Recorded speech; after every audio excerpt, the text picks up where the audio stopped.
Hey, everybody. Welcome back to The Collective. We have another fantastic show for you planned out today. I'm very excited. Steve, good to have you back on, man. Always Thanks good for to having chat me. with you. Appreciate it. While I'm getting all through all the rigmarole, make sure that you are all liking the show, hitting the subscribe button, hitting the notification bell. That way you get your email every day in the morning when we go live, which is, of course, every day. And quick heads up, none of us are doctors, so by all means, if we say something that interests you or piques your brain a little bit, look it up, do your own research, and that way you can really build your own understanding of all the information that is being brought up. If you have any thoughts or questions, comments, by all means, put them in the comment section. That way we can discuss them and I can put them up on the screen and engage them directly.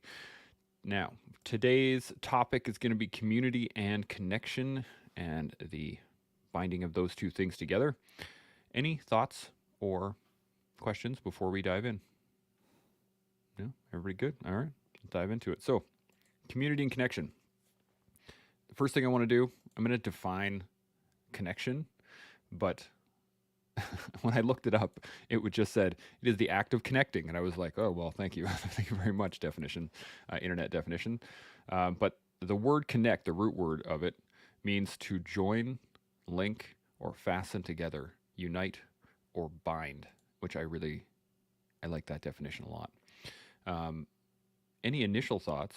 Steve, this was your kind of concept is what to talk about. So let's start with you. Any initial thoughts on connection, community, anything like that? Yeah, I mean, what fired me up this morning about this one was my wife and I were sitting having a conversation about her team at work and some sort of successes and maybe lack of success that they were experiencing with the team, and it really has become apparent to me over the last, I'd say, year and a half to 2 years, just how much people are seeking community and connection. Mm. And it in a lot of ways what I see is relative. It's not desperation, but I see people strongly seeking out somewhere to belong. Raising kids in 2023 like we are, my wife and I, my son and I were driving home from riding bikes, and he goes, Dad, he says, I'm just not sure I understand what furries are. And I said, furries? I said, okay, well, you better educate Dad here. What's going on? And he said, well, there's these kids at school that wear cat ears and cattails, and they're just free to do whatever it is that they want. And so the son I'm trying to raise was speaking in a relatively judgmental tone. And so what I did was I just kind of took it a step back and I said, partner, what do you think that they're looking for by wearing cattails or cat ears or whatever it is on the day to day? And he said, well, I just feel like they're looking to belong to something. And I said, well, your gut is telling you the right thing. And when we broke the conversation down a little deeper, and keep in mind he's only 12 years old, but the fact that he's 12 and identifying that belonging to something is important, I really strongly believe that connection is what a lot of folks are seeking. And so fast forward to the conversation with my wife that I was having this morning about, the people in her team not executing their jobs very well, or the people in the team not working together. And my comment to her was, well, do you believe that they're feeling connected to a community in your office? And she goes, well, we don't have time to build community. And I was like, that's where you're wrong. And I said, I think that that's exactly what you need to be striving to build, is a sense of community. Because if people belong to a community, there is an inherent feeling of connectedness that I've experienced in the school system working with a lot of kids. And keep in mind, my lens perhaps is a little bit different because I'm literally in the trenches day to day, trying to build community for people that don't necessarily know how to belong just yet. And it's my job to make sure that when those kids come through the door, there's a feeling of safety, there's a feeling of consistency, there's a feeling of you are part of this crew and we are all going to carry the boats together. Now that's easier to do with a group of youth than it is a group of adults. And so that's where my really fiery thought about community and connection came from this morning, was how to get my wife's and her individual role in enhancing the spirit of community in her office, and how to build a better functioning team through this idea of being a part of something that they can then feel connected to, if that makes sense. Yeah, it's a great way to start it off. Just as a quick tidbit before I hand it off to Sean, if you wouldn't mind, could you hold your mic off of your shirt? It's making a little bit of a Oh, sure. staticky noise. Yep. Just that way. It Yeah. was a little bit challenging there. Sean, you got some initial thoughts on that? I do. So on the furries aspect, it's not that I disagree with Steve, but I don't fully agree with Steve. And I think that the furries thing is less about wanting to connect with a group, and I think it's more about escapism. It's trying to escape out of the reality of their world. I mean, let's face it. I think the whole movement is ridiculous. Wanting to be a furry, I'm just saying. And if that's judgmental, then I guess that's what I am. But as I see it, it's a group that is looking for escapism, not wanting to face the reality of their world. So they're creating an artificial avatar-based world, as it were. We'll call it an avatar of themselves, for lack of a better term. And that's fun. That's fun. If your group is all about getting together and having fun, unless the fun is predicated on escapism. If you're waking up in the morning and not wanting to face the real world by creating a false world and then living in that false world like you're a furry, if you do believe you're a furry, then that to me is escapism. And so to carry that further, and I'm sure we'll debate that, or we could agree or disagree. It's not that important. But to take that to a little bit further, I would build on it and say that might be playing out in your wife's workplace as well. I'm sure there's people that are showing up there that aren't there.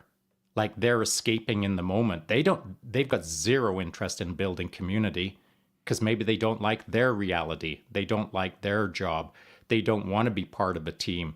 They want to hide in their cubicle as a furry, as it were.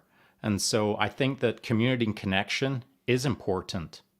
But if you're building a community of furries that are disconnected from reality, then is that truly connection? I don't know. That's my first thought on the matter. It was similar to where I was going to take this too. Before I do that, I just want to hit this up. Winterstorm, good morning to my community. Good morning, Winterstorm. Patrick Grundle, good morning, gents. Good to see you. Yeah, and my thought was something similar in the fact of you can have a community but not have connection, right? You can live all in the same area but not be connected. And you can have connection without being physically in a community as well. And we hear this a lot in the business world, right? Of like, we're not coworkers, we're family, but they're not. They're not family at all, right? And the trick is building that connection in order to put it towards the community, I would think. But it's an interesting point of view to look at someone who's not enjoying their workspace as similar to the fantasy realm of furries. I think that's quite interesting. Steve, you got thoughts? And before Steve hops in, I just want to throw this at Steve.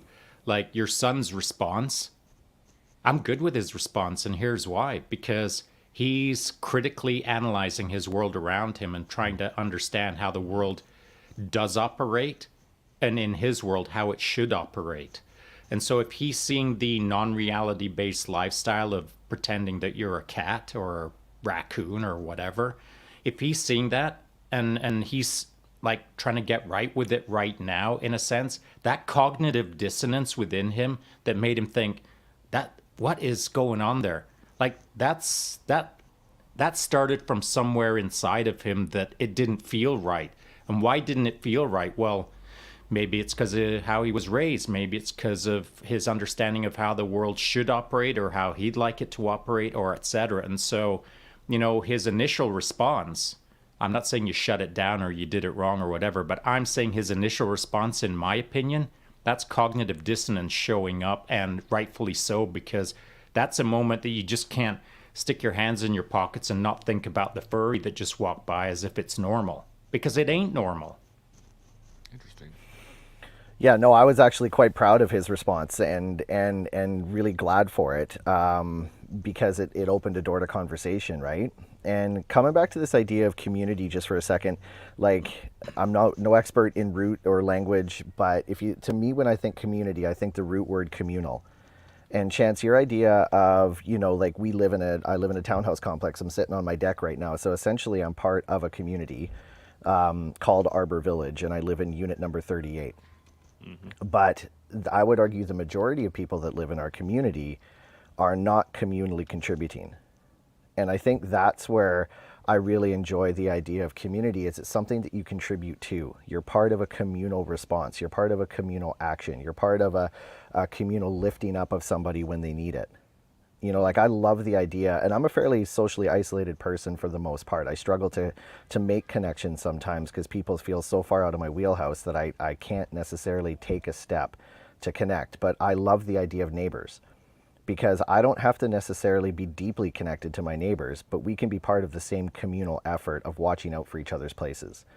Making sure that, you know, I have an older neighbor and my son shovels his driveway when it snows, because that's just what we do to contribute to the communal part of this world. And so for me, I think where I would love to see the work around community and connection go is starting to identify the escapism, as Sean put it, which I very much support that idea. I think his explanation of escapism is bang on. But how do we then start to connect with a person who is demonstrating such escapism and an unwillingness to connect? That's where I think the work needs to start, because when I think about, you know, our audience that is listening today, it's generally going to be people, and I hope our audience grows significantly to all sorts of people, but it's generally going to be people that are willing to take action, willing or wanting to explore, wanting to look at the ideas that we're presenting. But what I see around me is the baseline of disconnection and lack of community being a growing thing. So how do we get people to start to identify, A, they are stuck in escapism or they're practicing escapism, and then B, as leaders in our communities, communally offering something to the group, how do we start to break down or start to take a step towards engaging them to be part of our community? That's a great question. Sean, what do you think? Freaking Steve is going to make me talk about something that I wasn't going to talk about, that I already told Seb I wouldn't talk about, because that jerk was hassling me this morning at breakfast. And so, you know, one of the things that I think is our responsibility over here at the collective is to inspire people, not have them disconnect with life, but have them reconnect with life. Reconnect with life in almost a ferocious velocity as compared to how they were disconnecting. I want people to start living a really good life, like an active life, a thoughtful life, an inspiring life to inspire others. That's what I would like people to do. And the furry movement is the opposite of that. That is escapism distilled, and I'm not interested in that. Though I appreciate that people are digging on furryism, or whatever it's called. Good, enjoy, and everyone gets to rotate this planet however they want, leaving their furry-eared mark behind them, I guess. But as far as I'm concerned, that's a bit short-sighted. It's a bit individual solo journey-sided. It's more about you than it is about the people around you. If you're a person who's investing in your life and the life around you to inspire people, you probably ain't wearing furry ears. You're probably looking for a mountain to climb, or you're probably looking to be the first 10-year-old solo around the world pilot, or whatever, something that is large and in charge and inspiring for you and those around you, which wearing a set of furry ears is not. And so if someone's engaging in life, I'm a big fan. But again, back to my job, our job, anyone who's over here on the collective's job, is to inspire those around us. So this morning I was just sitting down for coffee at our local coffee shop here called the Alpine Grind in Rossland with Alex and Seb Lavoie. And we're just chatting about things, this initiative, that initiative, the future, and etc. And then I was explaining the mountain town that I live in to Alex, who it's her first time here. And I said, yeah, just up on that mountain, there's a thing called the Seven Summits. It's pretty pretty famous trail. People from around the world kind of fly here to do the Imba Epic, and it's renowned and et cetera, and it's pretty hard.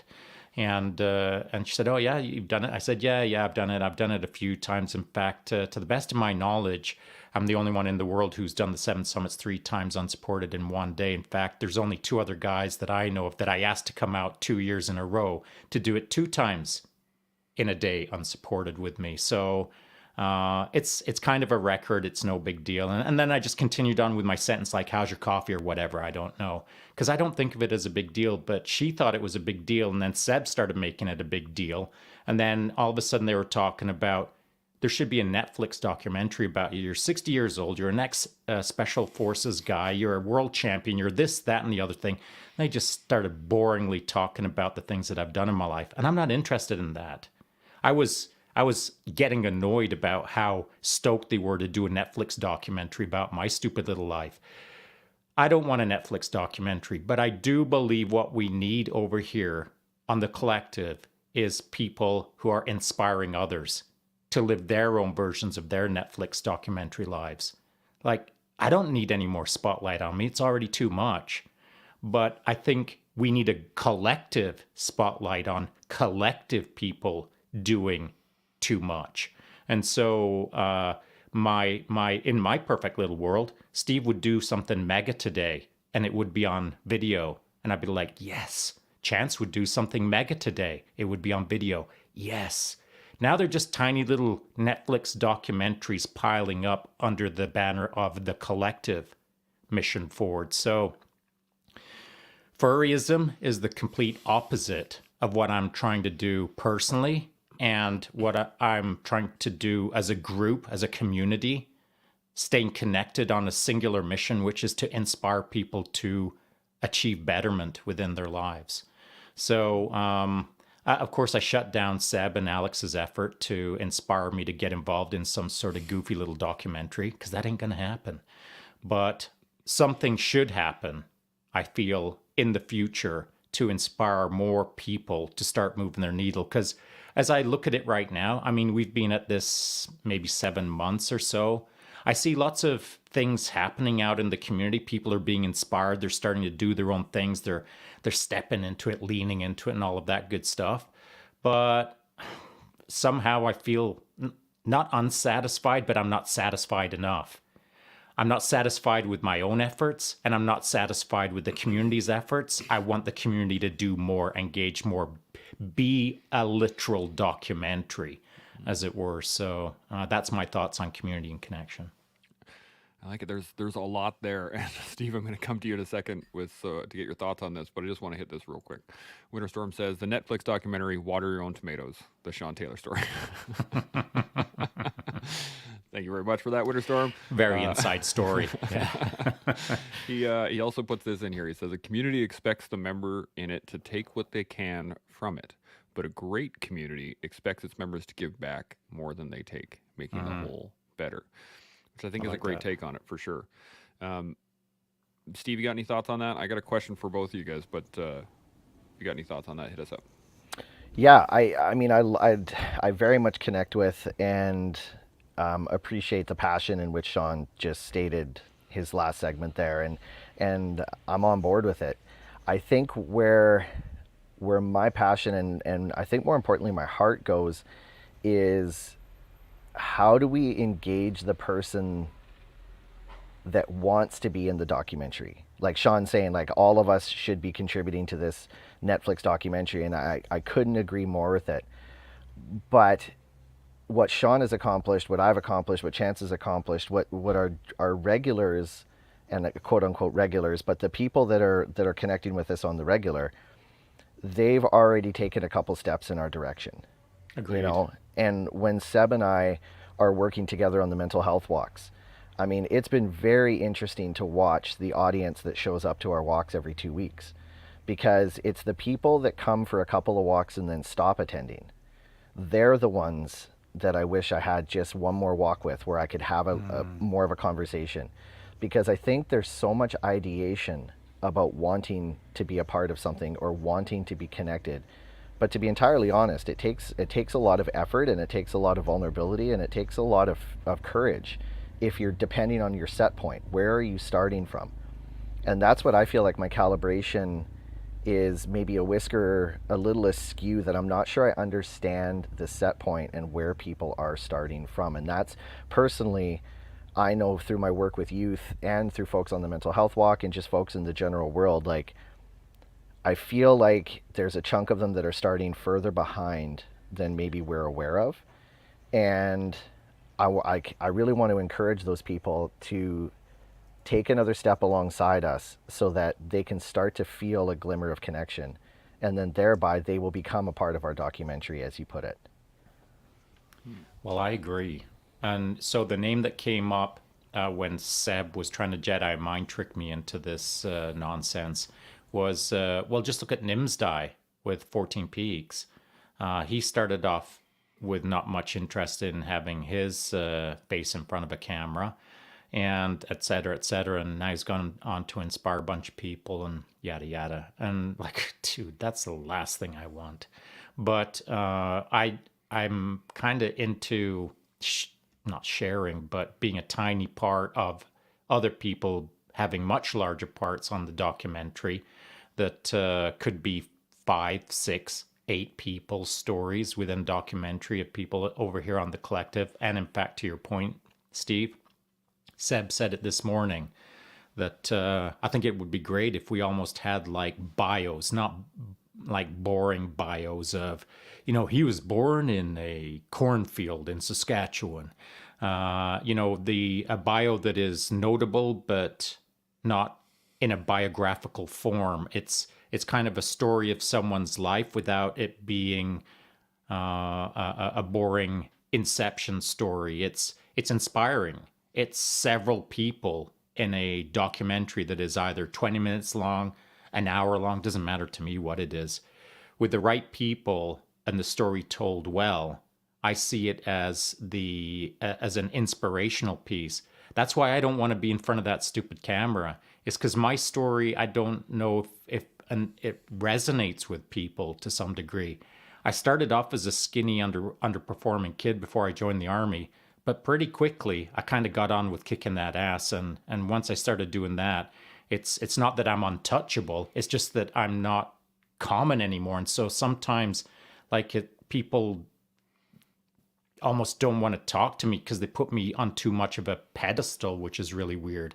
And so I don't think I'd be the right guy in front of a camera. It's not that I'm not the common man, but I'm just not that common, I suppose. And I would never want to put myself in that position where people aren't connecting with me because they feel like I'm untouchable or something weird. So I think there is a balance between people being inspired and people feeling that they can too reach a certain level of inspiration, as it were, whatever that means. I'm still not sure if that makes sense. I'm tracking. Steve, you tracking? Yeah, very, very much so. And I think that idea, and here's a fear of mine, if I can share it. It's that, in particular with our younger audience or our youth that we're seeing, our kids we're raising or whatever, if they don't develop a connection for whatever reason to become a part of a healthy community, they will connect to something that is unhealthy. Right. Yeah. And that's where I think I love your idea about storytelling. I think that there's a lot of really interesting people that we have no idea about. And if there was an engaging way and a relatively simple way to tell stories, people are eating that up. Like, if you think about the nonsense that people can find themselves watching on their Instagram reels or on their TikToks or whatever, I mean, they are filling a space in their heart with something that is not contributing to its growth. Well, they're filling that space with a void. They're That's adding right. They're adding extra void into it. Right. And so that then becomes what they connect to, and that's what they're making their community, is the void. And that's where the escapism comes in, because the void doesn't fill our hearts, it takes away. And that's, if I'm being totally honest, like, that's what I struggle with myself on the daily, is watching that void grow. Mm-hmm. I see it in my community, and I mean, even my townhouse complex around me, like, I see disconnection. And I'm going to be gender specific, and I'm not intending to be, but like, when I try to connect with male friends around me, Like there's just not that many dudes around me that I want to connect with. And my pockets of dudes that I do have, they're either traveling, they're abroad, they are out kicking ass. And that means that I don't have them on the daily. And that is a really, to me, quite an interesting thing, because that's what men need around them, is people that are ass kickers like them, or that they connect with, that are immediately around them and available for companionship or fellowship, or however you want to word it. And perhaps that's what was given to you in the army. Like, you were connected to a group of men that were like-minded, and women, I'm assuming as well, that were in the same gear. And I think that that's what I would love to work towards, is understanding what gears people are starting from, and then making sure that we have people immediately around us that we can share that with, if that makes sense. It does. And I think the real trick is, I'm not even sure that a team has to be designed that has, first gear, second gear, third gear, fourth gear, sort of various levels of team support or team representation, or sort of synchronized connection within the community, as it were, to inspire at a certain velocity, tier 1, tier 2, tier 3, whatever. I think the real trick is just whoever shows up, they only have to understand one thing, that just do your best and the rest takes care of itself. And no one has to go warp factor 3 on day one. They just have to show up and get in the game of being inspired by tracking good people and then trying to do their part to inspire others around them. So if you show up on day one and you go for a mental health walk out on the left coast and you enjoy yourself, it's then your responsibility to let those around you know that you really enjoyed yourself, and please join me on my second mental health walk, and let's form up a community around this. So one of the puzzling aspects of these kind of initiatives, building a community, building connections, as I see it, is you can build it and they will come. But then once they have shown up on day one, the responsibility is forgotten, that they now have to support that community that they just entered into by openly talking about the community that they just entered into, what it has done for them, why they are going to stay involved in it, what it can mean for others. It's I don't want to be too callous when I say this, but this is how I feel. People are showing up, not here, but people are showing up in certain communities like they're the center of the universe. And they're showing up for them and only them. And the resource in front of them is their resource to use and abuse, rather than interoperate with and give back to. So it's that classic case of a one-way highway instead of a two-way highway. I'm all about the win-win. So if I'm talking with someone, I want them to be winning more than I'm winning in the moment. And so that two-way aspect, I feel, is the real key that somehow has to be translated out to whoever is joining a community when those connections are being made, so they understand they have a responsibility on day one, and it is ... That is a great point. I got a comment here from Winterstorm, and Steve, I'm going to come to you here in a second as well, but Winterstorm kicks in with this, is nature hates a void. If you don't actively fill it with something, it will be filled for you. And I think this is accurate, is that if you don't, I've been kind of playing with this for a little bit as you guys have been talking, is that we started this off with the whole, the furry kind of conversation of fantasy versus escapism, right? Or fantasy and escapism, I should say. And I've been toying with this a little bit, and I think that, because fantasy it's a natural good thing, right? As a youth, as a young person, you're gonna have all kinds of fantasies, right? Sean, you wanted to be a ninja, right? I still do. You still do, right? I always wanted to be a soldier. I got to do that kind of stuff. But the fantasies lead to passions. They lead to passion projects. They lead to that desire, like, oh, okay, well, now I have this fantasy. I want to make it a reality. And I think the branching factor, at least from what I'm hearing, is the work that it takes to make that a reality. Right there, it's real easy to say, hey, I want to be a ninja, but then you have to actually go train. Then you have to actually go put the work in. Then you have to work on your stealth. You have to work on the pieces that you don't have. And I think that the branching point at the work portion of it leads either to fear, which then leads into the escapism portion of it, where you just wear the suit, but you don't actually have, you buy a bunch of swords, but you don't actually have any skill sets, right? Versus going to take kendo classes, or going to learn fencing, or going to learn ninjutsu, or whatever it is. You guys think that's an accurate trail to kind of follow? I do. And you're right to bring it up, because that's how I see furryism, is it's a low barrier to entry.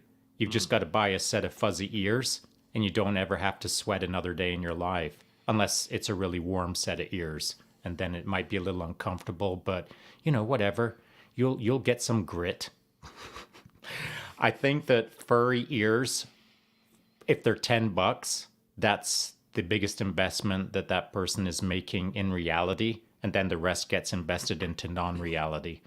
And it's such a low barrier to entry.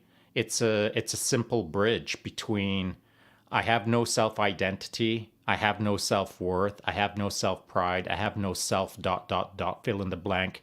I've got a massive void in me. What's the fastest way to join a club for $10 that all I have to do is wear fuzzy ears, and now I'm part of a community where I don't have to do a thing except wear furry ears? And that's kind of society, man. I mean, we're kind of backsliding. The work to join a community 50 years ago was grab that bale of hay and take it over to the truck, because it's Saturday and our town is moving the hay today. That used to be a community. 50 years before that, it was grab your saddle, because the community today is rounding up horses.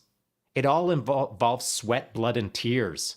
And at the end of it, when everyone had sweated, they all got together and roasted some corn or whatever. There was some sort of a communal effort to recognize the sweat, blood, and tears that had been put out into that community event. And through that community event of wrangling horses or moving hay or building that barn or whatever it was, as Canada was being formed, those connections were made through the recognition of sweat, blood, and tears, investing in the community, not buying your way into the community with a $10 fuzzy set of ears. And so the connections today in a furry community is a house of cards. Your connection is built on $10 in a fantasy world. And so I understand the appeal to someone who doesn't want to invest in themselves, wants to fill a void by being part of a fuzzy community. But I mean, it's pretty simple to see on paper or looking out to the horizon that it's a road to ruin. It might be a fun little hobby right now, or a fun little pastime that feels like it's fun at whatever age, 12 or 14 or whatever the case is. I don't know how old a person has to be to grow out of these kind of things. But at some point, you got to grow out of those things and understand that the 1 year or 5 years or however long you invested in fuzzyism was a waste of your life. You weren't operating in your community that is surrounding you, like your neighbors right now, Steve. It's not a neighborhood of fuzzy ear wearers. It's a community of, we'll call it, normal people. And how do you make a connection with normal people? If you can't make a connection with normal people, how on earth can anyone make a connection with fuzzy-eared people? It's such a problem. Steve, you got some thoughts? Oh man, do I ever. There's a lot to unpack there. But no, you know what? I'm super grateful that Sean brought up the idea of the barrier to entry. I really am, because I feel like the number of people choosing the low barrier to entry has significantly risen, especially amongst our youth and the clientele and the people that I generally am around on the day-to-day when I'm working. And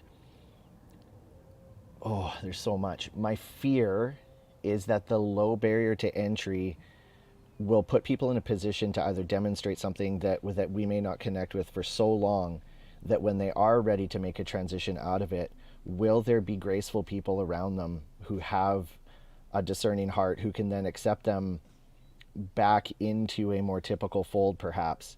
Like my job when I see a kid walk through the door who's got a set of cat ears, or who's severely overweight, or who's practicing a lifestyle that's maybe non-typical compared to their peers, like I have to have that graceful heart for that person, especially as youth, because they are at such a fragile moment in their lives that I can have a critical role in steering them towards a healthier lifestyle, more typical lifestyle, or what I believe to be a more self-fulfilling and self-validating lifestyle that will help them have such a strong sense of self that they can't help but connect with others. They can't help but contribute to their community.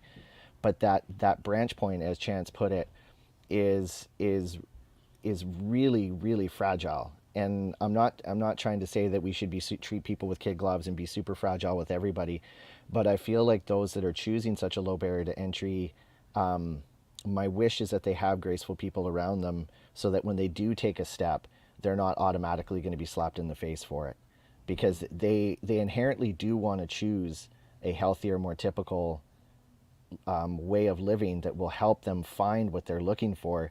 It just happens to be that they made some hard choices for themselves, or challenging choices for themselves for so long, that I just worry that there's a point where we turn ourselves off to others. And I know for me personally, that's one of my missions, is to make sure that I do have an open heart to anybody I encounter, regardless of what their situation is, to at least hear their voice. When you speak with youth that are disenfranchised or homeless or addicted, one of their main wishes is that they're just seen. They want to be seen and they want to be heard. And what I feel is the world getting a bit more callous around us, to the point where we're not even willing to listen or to see people. My wife and I were in Vancouver for dinner, and there was a person who was not at their finest, and they were asleep on the sidewalk, and somebody just literally walked to them, went through their pockets, and took their last pennies that they had. And the world was just moving around it. The world was just stepping over top of it and moving around it and not willing to engage. And that happens a lot. It happens on the regular.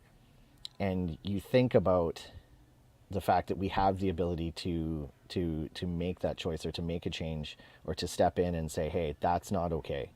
That's a person laying there, or that's a youth coming through our door, or that's my neighbor who could be from Neptune. But I have to find a way to be able to just keep an open heart, so that if they do step across and say, hey, can I borrow some eggs? Yeah, man, I got you. Right? Just as an olive branch. But does that olive branch actually pay out in the long run? I have to believe that it does, but with what I'm seeing around us, I'm not so sure, at least currently, if that makes sense. Yeah. It does to me. And what, as I was listening to that, I was formulating what I was trying to say earlier, and that is someone who shows up with like no self-worth or self-identity, or trying to fill that void, etc. That individual is a example of a system. And so when you talk about that person who's laying on the sidewalk, having their pennies taken by probably someone else who's homeless, and maybe 4 hours later is also laying on the sidewalk having their pockets rifled through, well, that's a systemic problem. So you can choose, like, not you, Steve, but a person can choose to view the isolated incident, the individual, as, well, if I can just put myself in their shoes, or I can just put some time into them, or I can just try to help out, or I can maybe guide them in a different direction. Well, that's one thing. But when you enter into a room full of fuzzies, where they're all wearing cat ears, now it's a systemic thing. And so now you're looking at a systemic crowd that you're going to walk up on, let's call it 100 fuzzies, and you're going to try to apply that individual empathy. Hey, man, I totally get you. So do you walk around the room for 100 people and spend your entire day trying to connect with fuzzies? Or do you look at the system as a whole, that systemic fuzziness in that room, and think, I'm going to address the system? Because that's what we're talking about. Homelessness on an individual level versus on a systemic level. We can we can talk about how this all happened and how it's only going to get worse. But that's not the topic for today, I suppose. The topic is how to create community and connection. And are you connecting with the individual, or are you connecting with the systemic issue? And I think a lot of people in today's modern world, we'll call them suburbanites, for lack of a better term. Someone who is used to a certain quality of life, gets into an inner city, not used to the homelessness. Are they looking at that isolated incident as, I'm going to save the world by, I don't know, buying that person a coffee? That's an easier way to view the world than the systemic issue of, oh my goodness, look at the homelessness, what am I going to do? And then trying to interact with that at a more institutional level, as it were, start a nonprofit, blah, blah, blah, all of the usual things. And so sometimes if a person is looking at the individual issue, if they throw a buck in the hat, they think, that's it, good deed for the day, solve the world's problems. But that's not really what happened. That's just a brief little ego check mark on that individual issue that has in no way, shape, or form moved the needle on the systemic issue. The conversations rarely, as you're walking down the sidewalk, are about how to solve the systemic issue. They're usually about, I'm going to throw a buck to that guy and did my good deed for the day, as it were. That's a great point. I do love the fact that you use the term systemic fuzziness. I love that. That's just amazing. And I have just a little bit of a pushback here I wanted to touch on was, you guys are talking about people that want to be heard and people that want to be seen and that's 100%. I've spent most of my life wanting to be heard. That's been one of my biggest things in my own head that has driven me to do a lot of the things that I do. But what I've recognized over a period of time is that when I was young, I wanted to be heard when I didn't have a voice. I didn't know who I was in order to be heard. So when I had the opportunity to be heard, I had nothing to say.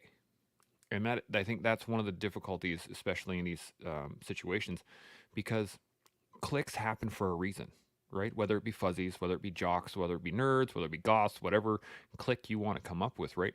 All of those things are communities within themselves that bring connection between the people that are involved in those communities. But the trick, at least that I've kind of come to realize over the years, is that each one of those communities in a silo of itself doesn't have anything to offer to the other communities in those moments. So you look at why the jocks and the nerds, I'm using colloquialisms by all means, so don't... all Breakfast Club-ish. The Breakfast Club is right. So there's an immediate clash, right? Because they don't know how, they don't know how to use their voice in order to create the connections that would benefit the community at large. And so I'm wondering, how do we develop the people that want to be heard? How do we develop their voice in order for them to be heard, for that better? Well, just before we dive into that, I want to establish that the Breakfast Club, that was then. Mm-hmm. Now we've got an entire different Breakfast Club called an order of magnitude more silos of Absolutely. Jocks, semi-jocks, kind of jocks, wannabe jocks, jockety, jock. There's 100 silos just on jocks. Then nerds, we've got 100 silos. Then 100 silos. As we progress into the future and people are not establishing who they are within their community, establishing who they are within themselves, they're looking for validation. They're looking for identity. Initially, it was super bright red hair. Not doing anything in their life, maybe, except flaming red hair to get some sort of eyeballs on them. But now, well, that was a couple of years ago. Now it's super bright red hair with lightning bolts in the red hair because that's next level noticed. And so all of these things, all of these artificial constructs that people will layer on themselves to get some sort of connection with the other red hair lightning bolt folks out there, to connect with them. These things take no sweat, blood, or tears. They take no effort. They take $80 at the hairstylist, and now you're part of a gang. They take $10 at the store to wear fuzzy ears. The sense of connection and community, the only investment is a quick dollar, and then you're in. But that doesn't establish any character. That doesn't establish any commonality. That actually brings a group of people together that are quite disconnected into a simple connective point on spend $10, now you're in the gang. And then what's the gang? The gang doesn't even know what the gang is, because there's no sense of community other than we all wear fuzzy ears for $10. So if nothing's earned, as far as I'm concerned, it's not valued. And how do you earn something? You earn it with a bit of sweat, blood, and tears. You earn your way into a community. You earn your connections through hard work. And that common work is what binds things together. If there is no work being done, I believe that's how things unravel. That's a good point. Steve, what do you think? I couldn't agree more. Hard work and strong, caring leadership is what gives those people that voice chance. I had an experience, like I had a really eclectic mix of kids in my strength and conditioning class this last year, and every one of it, like it had every kid from every clique, including international students with language barriers. I had some goth kids, I had some trans kids. It was like a super mix. And one of my students walked up to me and he said, "Why do you always do the workouts with us? Don't you get tired?" And I looked at that kid and I said, "Because you deserve it. You deserve someone to sweat alongside you." And he just kind of stared at me, and it was like he was puzzling on it for a little bit, and I left him be. The next class he comes in and I said, "Do you have any questions about what we talked about last class?" And he goes, "Why? I still don't understand. Like, why do I deserve it?" And I was like, "Because everybody in this room deserves somebody to ride alongside them, to do the work beside them. You can't deny work. When we Murph in our gym, everybody finishes the workout in their version. It might not be as all the way intended because we're all starting from different places. But when you ride or die beside somebody, they can't deny you." And so my response to that kid was, "Now I need you to go sweat beside that kid because they deserve it." And those were two kids that were not going to connect. They were not going to talk to each other because they came from two different cliques for sure. But that kid tried me on, and he went and he partnered up with a rando kid who we never would have connected with, and they did the work together. And then next thing you know, that other kid, they're willing to try somebody else on. And it's a process. This doesn't happen overnight. We're talking a semester's worth of work here. But the reality of it is by demonstrating a willingness to lead in an environment that had so much randomness together and making it a mission that everybody's voice was valuable and counts, then we have the ability to move the needle. And I think, Sean, like I really strongly believe that the needle can be moved if people are willing to engage with work. I couldn't agree more. Yeah, and you know, as you're saying that, Steve, like I was thinking similar things, not as precise as you put it out experientially, but I was seeing the kid with the flaming red hair and lightning bolts carved in the side, all twisted spikes, the whole thing, you know, whatever their orientation is, whatever gender there is, none of that matters to me. All of those things are just a veneer. Red hair, purple hair, green hair, brown hair, doesn't matter to me. Tall, short, overweight, not. All veneers. They're almost inconsequential to me. What does matter to me is you earn your seat every day in the community. You earn your connection every day through the community. The only way to earn, sweat, blood, and tears. Now, you don't have to bleed a lot. You don't have to cry a lot, but you should be sweating. And that's, as you were telling that story, I was seeing two kids sweat together. And through the common adversity, the common workload, the common acknowledgement of someone else spotting you on the bench press as an example, or spotting you on the chin-up bar, not only is someone observing someone working on behalf of the team, but now there's a team member in there helping someone on the chin-up bar to work for the team. It's team and team, baby. And so, you know, a fuzzy is not a team player, in my opinion, because you haven't sweat, you haven't bled, you haven't teared. You've just spent $10 to be part of an artificial reality that has no bearing on teamwork, community, or connection. This has been a fantastic conversation so far. I got a couple comments here I wanted to hit and a point I wanted to make. But Steve, you got any thoughts on what Sean just said? Just that the world is a very interesting place in the sense if you look at our structures of education that exist, if a kid gets my name on their schedule, they're there whether they really want to be or not. And if they walk through the door with those ears on, they're with me for 4 months.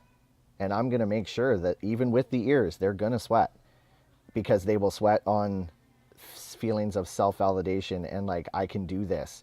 Even though I might still be flirting with some other sides, they're still going to have to do the work. And that's where the graceful heart comes in. It's just like, no, I see who you are.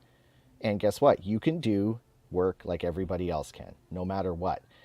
In the regular world, or when a kid leaves our buildings or finishes their educational systems as we have them here, who or where in their everyday life or adult life has or gives that same opportunity? And I think that's a piece to explore more. Absolutely. It's one of the things we do in the collective. So we have a couple comments here. And before I get into these, I just wanted to point something out. Again, going back to the systemic fuzziness here, but I think, or do you guys think, that the key then is to shift from systemic fuzziness into systemic effort, in that the system then needs to be designed around effort rather than, see on the news, Matt's got a great point here. I'm just going to pull this up. He says, there are also so many voices now. Everyone has a platform or a means to speak that it has turned into noise.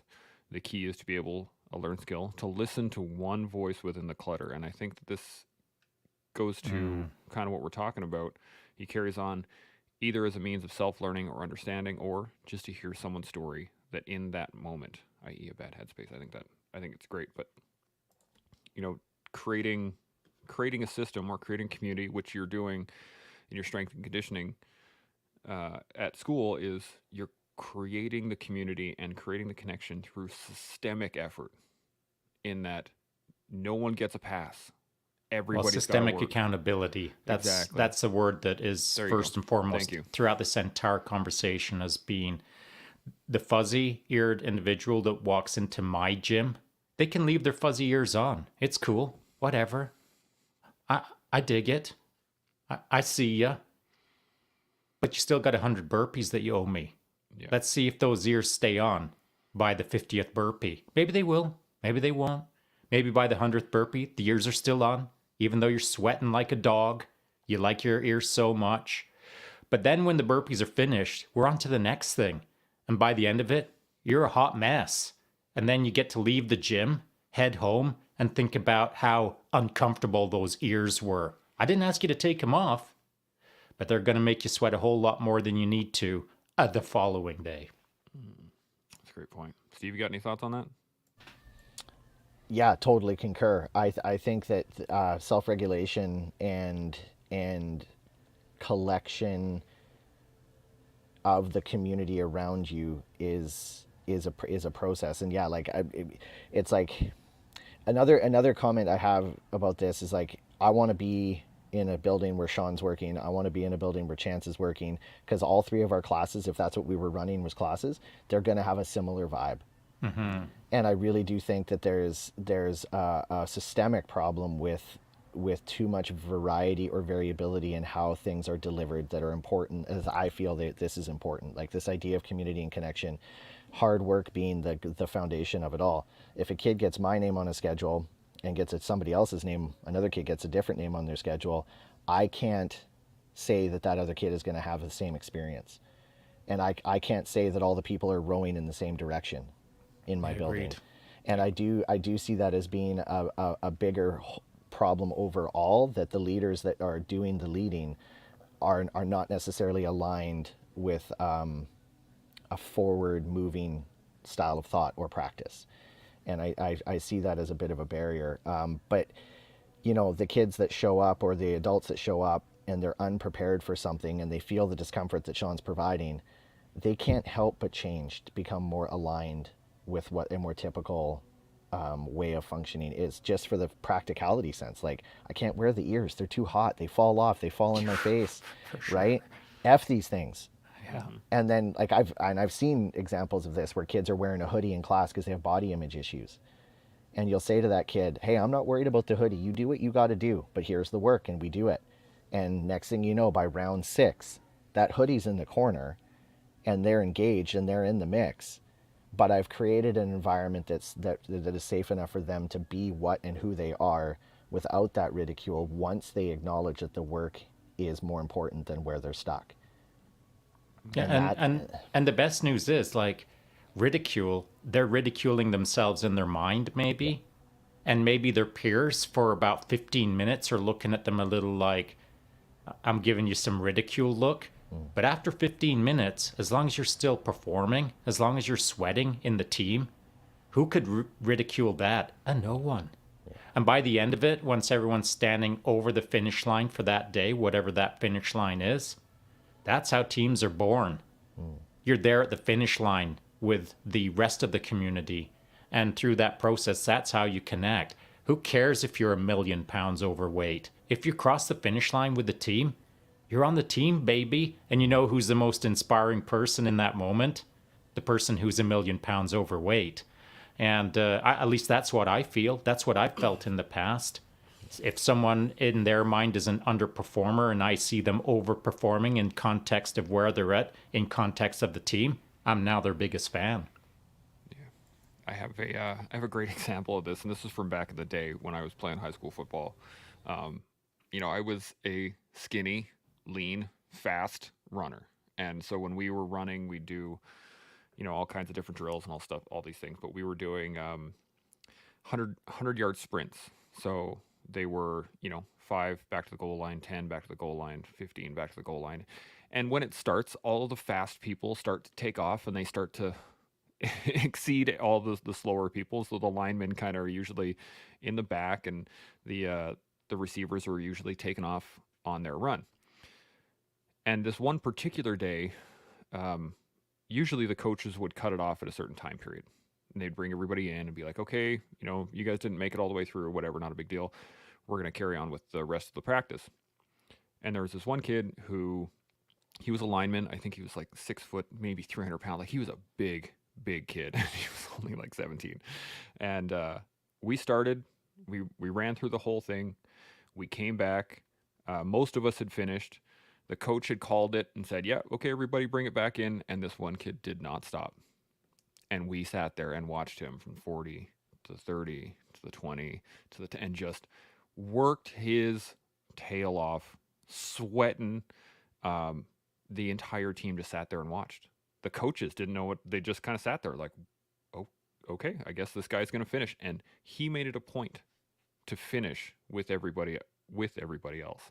And to your point, Sean, that was one of the most inspiring moments of my life, was watching that kid push himself, even though people were watching, even though it initially started with snickers, like, "Ha ha ha ha, is he going to finish this or not? Like, this is kind of funny," to a point that we all just stopped and were like, "Holy cow, this guy is giving it." And I think that is part of the connection piece that sports provides, that the military provides, that all these things that are physical in nature, because at the end of the day, it comes down to, what are you willing to provide? What are you willing to give to the team or what are you willing to give to that community to build it, without the thought of building the community? It's just, what am I going to give? And if your answer is everything, then you're part of the team. Well, what is interesting is that's obviously a powerful memory for you from back in the day. How come that didn't inspire you every day over the last 10 years? I forgot about it. That's right. Yeah. That's right. And so that's the thing about inspiring memories. They're only existent if you're connected to them on the regular. Exactly. And so you just pulled up a random memory that was super inspiring then, but somehow you couldn't use it as fuel to inspire the rest of your life. Do you know how you can do it, though? Is when you're engaged right now with a community that is inspiring. You don't have to worry about your shoddy memory about that one time back in high school that you were inspired. You're literally in it, in the now. And that's the trick, man.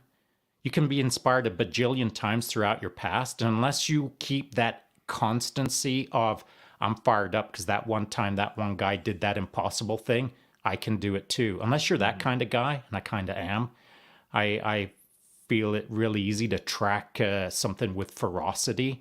Not everyone's like that. And so if you're not like that, and chance you weren't, then you got to be involved in something in the now, in a community 100%. that is kicking ass right now. And if you're in a community of ass kickers, it's easy to become an ass kicker because that's what's expected of you and that's what you deliver. And that's what Chance is doing right now. But a few years ago, all the fuzzy memories don't count for anything if you're not a guy who can be fired up about memories. So it's just a thought. No, absolutely. You're 100% correct. Steve, you got any thoughts on that before we do I- some final checks? I do. Imagine how much more impactful that moment would have been if your coaches, an entire team finished that run with that kid alongside him. Yeah. Instead of watching him do it, including the adults, Yeah. being out there running with him. Because I think those of us that are in positions currently where we have an opportunity to witness something like this, or we have an opportunity to be in a community of people that are kicking ass, imagine if our rule was nobody finishes alone. Imagine if our rule was nobody finishes alone. We are in there, we're in it with you. So that means if we're done our shit, if we're done our stuff, and apologies, if we're done our stuff and somebody else is still going, there's at least a handful of people that are alongside finishing the work with them. And those will become things that nobody can forget, because it will be like, wow, I was a part of that. That was amazing. That was inspiring. I'm going to make sure I stay connected to that feeling, or try to. I agree. 100%. We have a couple of comments here, and I just want to hit on these before we do some final thoughts. We got one from 1911 Colt 45 Gov, a great little pistol.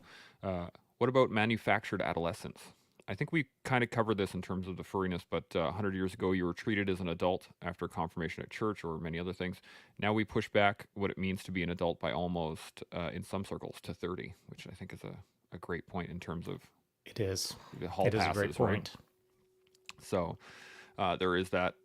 And then Winterstorm says, some communities define themselves not by what they believe in or stand for, but what they are not or don't believe in. If all you have is what you're not, there is no depth or longevity. I think that's Agree. fantastic. That's very good. And then he finishes off with this one: you're not done until everyone is done. Community. I love that. That is fantastic. So thank you, Steve, for the conversation. Sean, awesome conversation.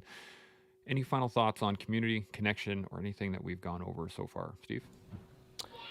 I would say just seek it out, choose to engage with it, find the people that fill your bucket within those communities, and then find ways to give back to it. Find ways to ride alongside those that are finding their way towards it. Keep a graceful heart, keep an open heart, and look for those that are wanting to belong to more than what they are belonging to now. Sean, final thoughts? Now, take everything that Steve just said, and I'm going to distort it just a little bit. Just a little bit, because that was all super legit. I'd just add this. And while you're doing that, ensure that you're seeking a community that pushes you. Yeah. I don't care how many fuzzy ears you own. To me, that ain't pushing you. What should be pushing you is entering into a community that makes you feel like you need to pick up the pace. Yeah. If that community is called the burpee community and you've never done a burpee, be prepared to do a burpee that day. And so communities that I think build strong, charactered communities that create almost intense connections are communities built of connections that are built on sweat. Yeah. 100%. I can't thank you guys enough. If those watching, make sure, how would you define community and connection? By all means, put it in the comments. We read them all, so make sure that you engage with this community, the collective, and connect with each other. Connect with all of us. That way we can all push each other. We can push our pace. And on top of all of that, we get to learn more about each other which allows us to build our own sweat equity, and then we can grow into the people that we're meant to be. And you can do that with us every day here on The Collective. We'll see you all tomorrow. Chimo. Chimo.